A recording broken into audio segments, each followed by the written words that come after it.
Un sondage qui fait ressortir aussi les attentes des Français par rapport à un gouvernement de gauche, réduire la dette publique, aider les entreprises, mais aussi augmenter les prestations sociales, lutter contre les discriminations.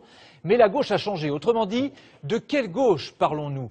Laura Slimani, vous êtes la présidente du mouvement des jeunesses socialistes. Merci d'être sur ce plateau. Bruno Gassio, vous avez cofondé Nouvelle Donne, oui, un mouvement qui critique la gauche, qui s'est fait remarquer aux européennes. Qui le redéfinit. Et qui critique le PS, on va dire au passage. Et vous êtes l'auteur de Petit manuel de survie à l'intention d'un socialiste dans un dîner avec des gens de gauche, aux éditions Les Liens qui libèrent. Tout est dit. Alors je vais commencer par vous. Ça veut dire qu'aujourd'hui les socialistes sont loin d'être de gauche? J'ai écrit ce livre il y a 1 an, je ne pensais pas avoir raison à ce point. Ça fait peur. Mais c'est une vie normale de parti et de corps vivant. Un parti, c'est un corps vivant. Et un corps, ça naît, ça grandit, ça stagne, ça vieillit, et puis ça meurt. Là, juste l'acte de décès, avant d'être publié, il faudra du temps, parce qu'il y a beaucoup d'élus au PS, et donc l'acte de décès sera dans 3 ou 4 élections. Laura Slimani, le PS, c'est mort, la gauche avec? Je pense qu'on ne peut pas nier la désillusion qui règne dans notre pays, notamment auprès des jeunes et des personnes qui ont voté pour la gauche en 2012. Mais on ne peut pas non plus laisser dire qu'on mène une politique de droite quand on augmente les bourses des étudiants alors que la droite ne le faisait pas, loin de là, quand on crée des postes dans l'éducation nationale pour lutter contre la reproduction sociale.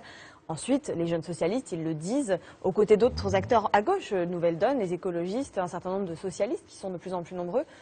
Notre politique, elle doit plus clairement parler à nos électeurs. Nous devons les réorienter économiquement, des gens qui ont des fonctionnaires, par exemple. Vous écoutiez Laura Slimani, vous commenciez déjà à bouger un petit peu en disant bon, oui, ok. Parce que c'est la loyauté, c'est une vertu et c'est très bien d'être loyal.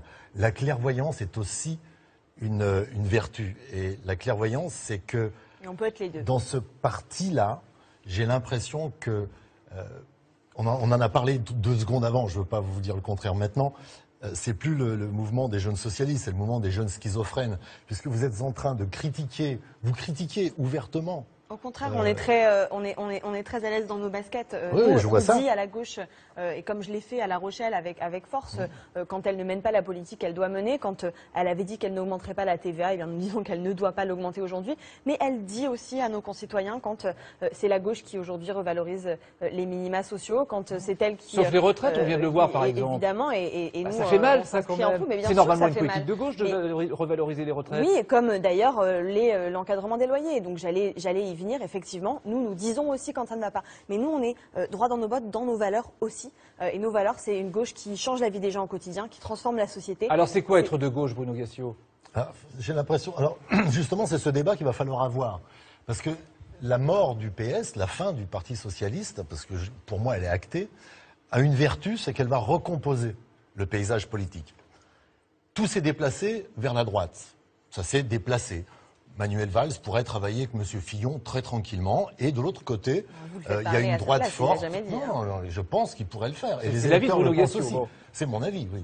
Et je pense que 85% des électeurs, normalement, sont d'accord avec moi, puisqu'ils ne sont pas d'accord avec la politique du gouvernement. Moi, ce que je pense, et là j'irai dans votre sens, c'est que, effectivement, notamment à l'échelle européenne, il faut que la gauche et la droite, il faut que la gauche affirme la confrontation politique avec la droite. Et c'est ce que j'ai pu dire il y a quelques mots. Si c'est pas sur l'économie, c'est sur quoi? Les questions sociétales? Mais non, bien sûr sur les questions sociétales, c'est ça qui fait la différence. En Europe, non, bien sûr que non. Il y a ces questions-là, mais il y a d'autres questions, notamment de savoir si on veut que les jeunes aujourd'hui et demain puissent survivre à l'austérité qu'on leur impose. Et donc moi je pense, et je l'ai dit à La Rochelle, je le redis aujourd'hui, qu'il faut que la gauche, que François Hollande, que Manuel Valls assument la confrontation politique avec Angela Merkel notamment et exige un plan de relance dans la transition énergétique, dans l'emploi et assume de vouloir bloquer les institutions européennes. Ils ont déjà répondu qu'ils ne le feraient pas. Être de gauche, essayons de faire simple et voyons sur quoi on pourrait s'entendre. Être de gauche, c'est imaginer qu'il y a des choses intangibles. Par exemple, il y a un bien commun, qui est la terre, qui est l'eau, qui est la nature, qui est la planète. C'est un bien commun.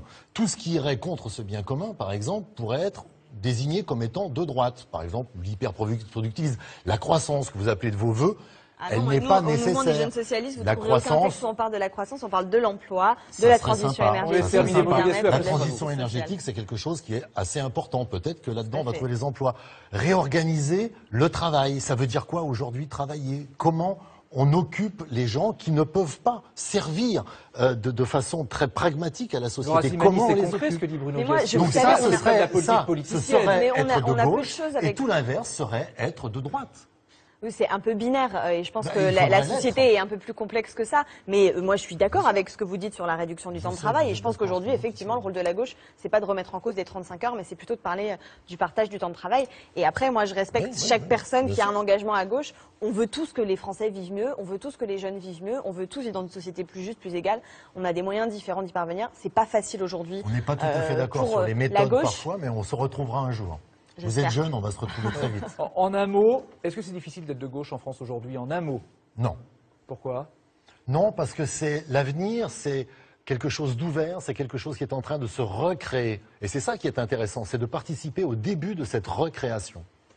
C'est pas facile, mais nous, on se bat, en tout cas, pour que ça le soit plus demain. Et on se bat aussi pour parler de sujets dont personne ne parle, comme le traité transatlantique, qui, pour le coup, pourra avoir un impact sur le fait qu'on puisse demain choisir une politique de gauche ou de droite en Europe et en France. Là, nous sommes d'accord. Bruno Gassio, merci d'être venu sur le plateau de Soir 3 Week-end.